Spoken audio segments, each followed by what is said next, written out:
विधानसभा निवडणुकीचे पडघम वाजू लागले आहेत आणि प्रत्येक इच्छुक उमेदवार हा आपल्या तयारीला लागला आहे। बुलढाणा विधानसभा मतदारसंघासाठी शिवसेना नेत्या प्रेमलताताई सोनवणे पाटील या आता आपल्यासोबत आहे आणि त्यासुद्धा बुलढाणा विधानसभा मतदारसंघातून इच्छुक उमेदवारांच्या यादीत आहे। आपण त्यांच्याशीच बातचीत करूया। ताई, एबीपी माझामध्ये आपलं स्वागत आहे। नमस्कार। काय म्हणाल तुम्ही? शिवसेनेकडनं तयारी सुरू केलेली आहे। बुलढाणा जिल्हाच खरं तर बुलढाणा जिल्हाच हा शिवसेनेचा गड आहे आणि बुलढाणा विधानसभा मतदारसंघ सुद्धा शिवसेनेचा गड आहे। कसं बघता या गोष्टीकडे? आम्ही सुद्धा शिवसेनेचेच कार्यकर्ते आहोत वर्षानुवर्ष आणि शिवसेनेकडनंच आम्हाला आता उमेदवारी हवी आहे। बुलढाणा जिल्हा हा राजमाता जिजाऊंचा जिल्हा आहे आणि आम्हाला म्हणजे एक महिला म्हणून ती उमेदवारी आता मिळायला हवी, यासाठी आम्ही आता पक्षाकडे रेटून आहोत की राजमाता जिजाऊंच्या जिल्ह्यामध्ये एखादा तरी मतदारसंघ असा असावा की त्याच्यामध्ये फक्त महिला राखीव तो असला पाहिजे आणि त्यासाठी आता आम्ही बुलढाणा मतदारसंघामध्ये उमेदवारी मागत आहोत। येत्या विधानसभा निवडणुकीसाठी तुम्ही जय्यत तयारी करून बसला आहात, तुम्ही इच्छुक आहात, तुम्ही सध्याही मोर्चे बांधणी सुरू केली आहे। कसा प्रतिसाद आहे बुलढाणा विधानसभा मतदारसंघात? खूप छान प्रतिसाद आहे, कारण मोताळा तालुका हे माझं सासर माहेर आहे आणि निश्चितच सासर माहेरातल्या लोकांना वाटतंय की 24 वर्ष समाजकार्यामध्ये पुढे असलेली आमची सून, आमची लेक आता तिने सत्तेमध्ये जावं आणि कुठेतरी सगळं म्हणजे काम करावं। सत्तेमध्ये जाऊन त्यांनी आता महिलांना न्याय देण्याचं काम करावं, सगळ्यांना न्याय देण्याचं काम करावं, आमच्या तालुक्याचा विकास व्हावा, मतदारसंघाचा विकास व्हावा, एवढ्या आशेने ते माझ्याकडे बघतात आहे आणि आशीर्वादाचे हात त्यांचे माझ्या डोक्यावर आहेत। खरं तर आपण शिंदेंच्या शिवसेनेच्या नेत्या आहात। बुलढाणा विधानसभा मतदारसंघात सध्या विद्यमान आमदार शिंदेंच्याच गटाचे आहेत। त्यांना डावलून तुम्हाला उमेदवारी मिळेल?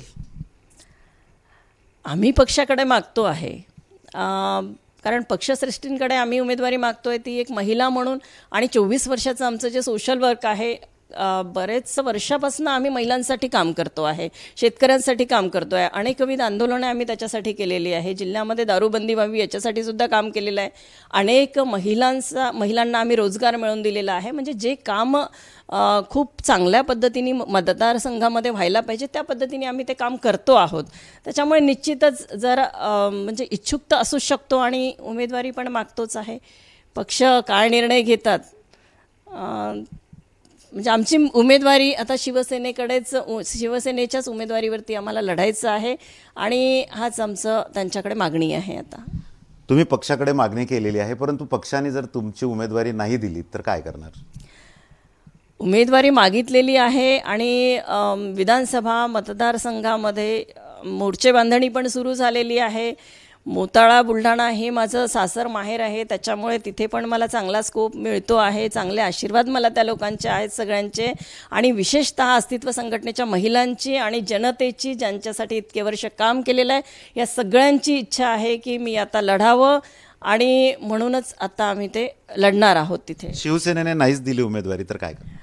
आणि लढणारच आहे आणि शिवसेना उमेदवारी देईल याच्यावर मला ठाम विश्वास आहे, कारण आम्ही मुख्यमंत्री महोदयांच्या लाडक्या बहिणी आहोत आणि निश्चितपणे आम्हाला ते डावलणार नाही लाडक्या बहिणीला, हा विश्वास मला आहे। म्हणजे पक्षाने उमेदवारी नाही दिली तरी तुम्ही लढण्यावर ठाम आहात? निश्चितच लढणारच आहोत आम्ही। बुलढाणा विधानसभा मतदारसंघात कुठल्या मुद्द्यांवर तुम्ही निवडणूक लढवणार?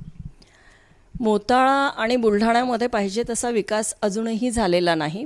विशेषतः मोताळा तालुक्यामध्ये MIDCचा मुद्दा आहे, MIDC अजिबात नाही आहे, त्याच्यामुळे बेरोजगारीचा प्रश्न खूप मोठ्या प्रमाणामध्ये तिथे वाढलेला आहे, महिलांचे खूप जास्त प्रमाणामध्ये तिथे अडचणी त्यांना आहेत, त्याच्यावरही आम्ही आता काम करतो आहोत। रोजगाराभिमुख कुठलाच विषय तिथे नाही आहे, अशा अनेक आणि शेतकऱ्यांचे प्रश्न आहेत, ह्या सगळ्या मुद्द्यांवरती आम्ही आता तिथे लढणार आहोत आणि विशेषतः रोजगाराभिमुख तिथे आम्हाला MIDCचा मुद्दा हा घ्यायचा आहे। तर नक्कीच बुलढाणा विधानसभा मतदारसंघातून ज्या इच्छुक प्रेमलताताई सोनवणे पाटील आहेत या इच्छुक आहेत आणि पक्षाने जर उमेदवारी नाकारली तरी त्यांच्या लढण्यावर ठाम असल्याचं आता समोर आलेलं आहे आणि त्यामुळे आगामी काळात बुलढाणा विधानसभा मतदारसंघात बंडखोरीचं निशाण फडकवलं जातं की काय हे बघणं महत्त्वाचं असेल। कॅमेरामन शांतारामसह doctor Sanjay Mahajan, ABP Majha, Buldhana. ABP माझा, उघडा डोळे बघा नीट।